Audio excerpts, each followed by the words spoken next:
अल्हम्दुलिल्लाहि रब्बिल आलमीन वस्सलातु वस्सलामु अला रसूलिहिल करीम व अला आलिहि व अस्हाबिहि अजमाइन नहमदुहु व नस्तईनुहु व नस्तगफिरुहु व नऊज़ु बिल्लाहि मिन शुरूरि अनफुसिना व मिन सय्यिआति अमालिना व अशहदु अन ला इलाहा इल्लल्लाहु वहदहु ला शरीका लहु व अशहदु अन्ना मुहम्मदिन अब्दुहु व रसूलुहु अम्मा बाद फ़अऊज़ु बिल्लाहि मिनश शैतानिर रजीम बिस्मिल्लाहिर्रहमानिर्रहीम कुल हुवल्लाहु अहद अल्लाहुस समद लम यलिद व लम यूलद व लम यकुल लहु कुफुवन अहद।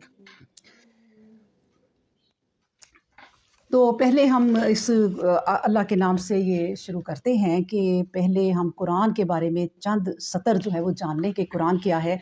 कि अल्लाह तबारक व तआला ने ये कुरान इन्ना अंज़लनाहु फ़ी लैलतुल क़द्र, ठीक है, इसको लैलतुल क़द्र में नाज़िल किया। फिर इन्ना अंज़लनाहु फ़ी लैलतिल मुबारकातिन इन्ना कुन्ना मुनज़िरीन, फिर अल्लाह तबारक व तआला ने इसको मुबारक की रात में नाज़िल किया और कहा कि ये कुरान को हम क्या हैं, इसमें डरावा है। अच्छा, डरावा क्या है कि इसमें डराया गया है कि देखिए डराया क्यों गया है कि जहन्नम से, ताकि लोग जो हैं वो जहन्नम से डरें और इस दुनिया के इम्तिहान में जो हम पढ़े हैं इसमें हम कोई अच्छी अच्छी जिस तरह अल्लाह तबारक व तआला ने बताई हैं वो बातें हम करें, वो अमल करें, यानी अमल सालिया करें। फिर कहा व इज़ा कुरे अल कुरान फस्तमिउ लहु व अंतसिमु लअल्लकुम तुरहमून, कि जब कुरान पढ़ा जाए तो उसको सुनो और गौर से सुनो, उस पर गौर करो। क्यों? कान लगाओ। क्यों?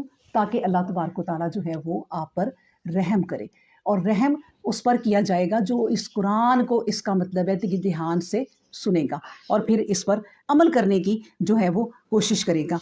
फिर कुरान जो है वो अल्लाह तबारक व तआला की एक ऐसा मौज़ा है कि देखें जितनी भी पिछली किताबें आई हैं वो अपने वक्त के जो है पैगम्बरों पर आई हैं, और किस पर आई हैं कि उतनी कौम पर, यानी जिस कौम का कोई पैगंबर है उस पर वो किताब उतरी है। फिर उसके बाद वो 4 किताबें थी। लेकिन ये कुरान इतना बड़ा मौज़ा क्यों है? क्योंकि इसके लिए नबी पाक सल्लल्लाहु अलैहि वसल्लम को चुना, ख़ातमुन नबिय्यीन है, आखिरी नबी हैं, उनको चुना और कुरान दिया एक कबीले के लिए नहीं, एक वो शहर के लिए नहीं, अरब के लिए नहीं, बल्कि पूरी दुनिया के लिए नबी पाक सल्लल्लाहु अलैहि वसल्लम को कुरान दिया।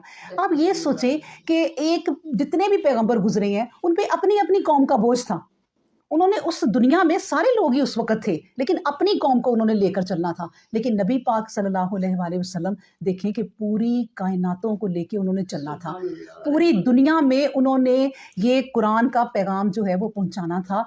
आप ये सोचें कि एक शख्स पे इतनी बड़ी ज़िम्मेदारी, और ज़िम्मेदारी देखें किस तरह है।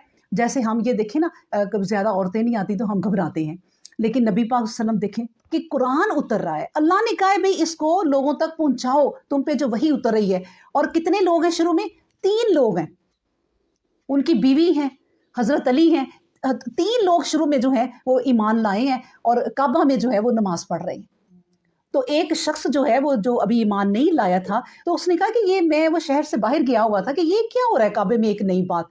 उन्होंने कहा कि ये, उनके चचा से बात की तो चचा ने कहा कि ये मेरा भतीजा है और ये एक नया इस अब दीन लेकर आया है, कि ये दीन है और उस पर वही उतरती है और वो कहता है कि अब इस पर अमल करो, तो इसलिए वो नमाज अदा कर। तो वो कहते हैं ये क्या नया दीन लेकर आ गया है।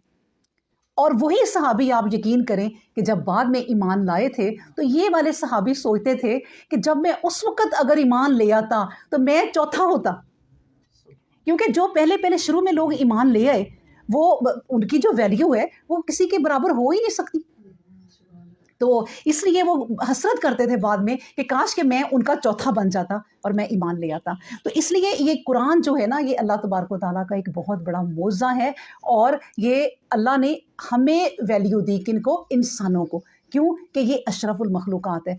आप सोचें कि जिस इंसान पे अल्लाह ने कुरान की ज़िम्मेदारी डाल दी है, जिसको पहाड़ों ने भी उठाने से इनकार कर दिया था, आप सोचें कि वो इंसान कितना मजबूत बनाया होगा, उसका जहन कितना मजबूत होगा, वो फिज़िकली भी कितना मजबूत होगा कि अल्लाह ने उसके ऊपर इतनी बड़ी जो है वो ज़िम्मेदारी डाली है, तो जिसको कोई भी नहीं उठा सकता था। जिन्नात ने भी इनकार कर दिया, पहाड़ों ने भी इनकार कर दिया, इसका वज़न नहीं सह सकते थे, वज़न के लिहाज से भी और एक बहुत बड़ी ज़िम्मेदारी के लिहाज से भी। अगर वज़न के लिहाज से देखें तो नबी पाक सल्लल्लाहु अलैहि वसल्लम पर जब भी वही उतरती थी तो वो क्या होता था, یعنی سرد جھاڑے کے موسم میں بھی ان پر جو ہے پسینہ آ جاتا تھا.